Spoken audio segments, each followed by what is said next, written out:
राधे राधे दोस्तों, स्वागत है आपका। एक और इंटरेस्टिंग कहानी लेकर आपके सामने हम आ गए हैं। यह कहानी एक इंजीनियरिंग के विद्यार्थी की है।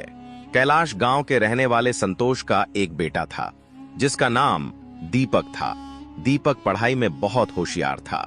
स्कूल में हर कक्षा में अव्वल आने पर उसके पिता ने उसका एडमिशन एक इंजीनियरिंग कॉलेज में करवा दिया था। अब दीपक का ध्यान सिर्फ पढ़ाई में लगा रहता।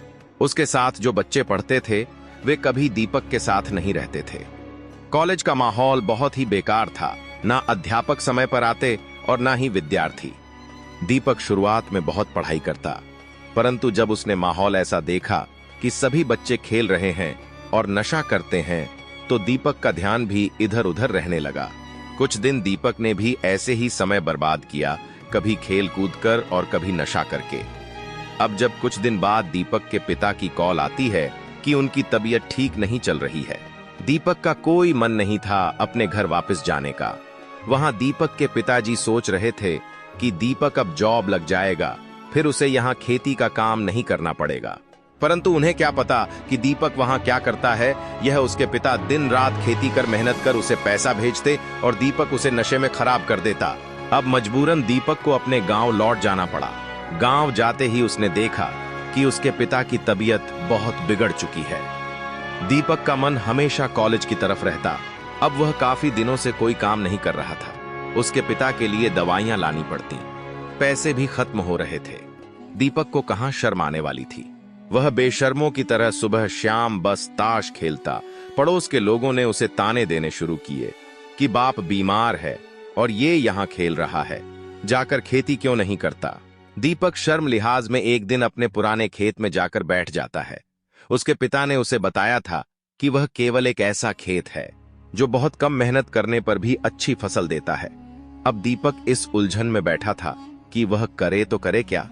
ना उसके पास खेत में अनाज उगाने के पैसे है, ना उसके पास कोई काम धंधा करने के पैसे है। जाए तो जाए कहां। ऐसा सोचते सोचते वहीं सो गया। रात का समय हो गया।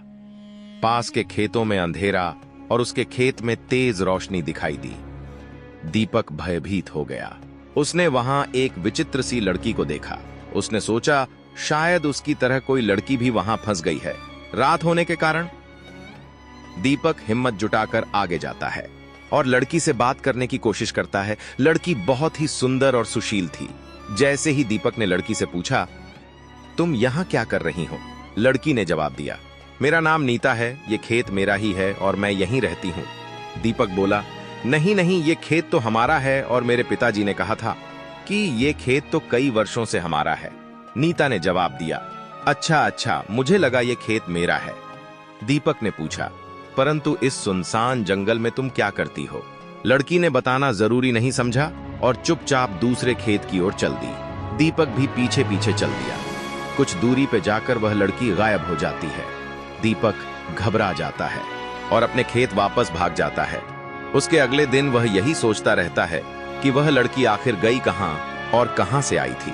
दीपक के पिता ने दीपक को उलझन में देखकर बात को जानना चाहा, परंतु दीपक ने सोचा जब तक पूरी बात पता न चले तब तक क्यों ही किसी को बताया जाए। दीपक ने अगली रात भी वहीं उस लड़की का इंतजार करना चाहा और वहीं लेट गया। लड़की नहीं आई। अब दीपक का मन कॉलेज से हटकर उस खेत में लगने लगा था। दीपक ने लगातार 10 दिन तक उसी स्थान पर उस लड़की का इंतजार किया, परंतु वह कहीं दिखाई नहीं दी। अब जब 15वें दिन दीपक वहां गया तो उसे वही दृश्य दिखाई दिया कि वह लड़की वहां आती है और खाना खाने लगती है। न कोई चूल्हा है, न कोई भोजन की व्यवस्था, तो भोजन कहां से आया? दीपक इस बार घबराया नहीं। वह पास गया और बोला, सुनो, ये भोजन कहां से लाई तुम? लड़की अपना भोजन करती रही और दीपक की एक भी बात का जवाब न दिया। जैसे ही लड़की उठी और चलने लगी, दीपक ने उस लड़की का हाथ पकड़ लिया। अब वह लड़की गुस्सा हो उठी और बोली, तुम हो कौन? जब देखो यहां आ जाते हो। दीपक ने जवाब दिया, देखो ये मेरा खेत है, तुम यहां क्यों आती हो? लड़की ने बताया कि अगर वह बता देगी तो वह दोबारा यहां नहीं आ पाएगी। अब दीपक के मन में उस लड़की के लिए प्यार आ गया था। वह उसे बताता है कि उसे नीता पसंद है। नीता ने भी हामी भरी और दोनों ऐसे ही बैठकर रातों भर बातें करते। दिन में दीपक अपने घर चला जाता और 15 दिन नीता का इंतजार करता, और 15वें दिन नीता रात को आती और बैठकर उससे बातें करती। अब दीपक ने उससे कहा, तुम मेरे घर चलो, मैं तुम्हें अपने पिताजी से मिलवाता हूं। नीता ने साफ मना कर दिया और बहाने बनाने लगी। अब दीपक ने यह बात अपने पिताजी को बताई। उसके पिताजी को विश्वास न हुआ। दीपक ने बताया कि पिताजी, मैंने तो सिर्फ 100 रुपए के गेहूं उगाए थे और पूरा खेत आज गेहूं से भरा हुआ है। पिताजी, आप तो सच कहते थे, वह खेत जादुई है और आपको पता है कि वहां मेरी एक दोस्त भी रहती है। संतोष ने कहा, दोस्त? बेटा, खेत में कौन दोस्त है बेटा? दीपक ने पूरी बात बताई तो संतोष को भी उस लड़की को देखने का मन हुआ। संतोष ने कहा, बेटा, मुझे भी उस लड़की से मिलवा दो। दीपक बोला, जरूर पिताजी, लेकिन आपको 15 दिन का इंतजार करना होगा। संतोष को वहीं शक हो गया था। 15 दिन बाद दीपक अपने पिता के साथ खेत में जाता है। दोनों वहां बैठकर नीता का इंतजार करते हैं, परंतु उस दिन नीता वहां नहीं आई। दीपक का मन उदास हो गया। वह अपने पिता के साथ घर वापस आ गया। अब नीता उसके सपने में आती और उसे कहती, कल रात को जरूर आना। दीपक ने उसकी बातों पर यकीन किया और अगली रात वहां चला गया। उसे नीता के इरादे नहीं पता थे। नीता कोई इंसान नहीं बल्कि एक आत्मा थी और वहां दीपक को मारना चाहती थी, क्योंकि दीपक ने उसका असली रूप देख लिया था। उस लड़की की हत्या उस खेत में हुई थी और वह उस खेत को अपना खेत समझती थी। उसका यह रूप किसी ने नहीं देखा था। उसकी आत्मा को शांति नहीं मिली थी। अब वह दीपक को मारना चाहती थी, क्योंकि उसने नीता की सच्चाई अपने पिता को बता दी थी।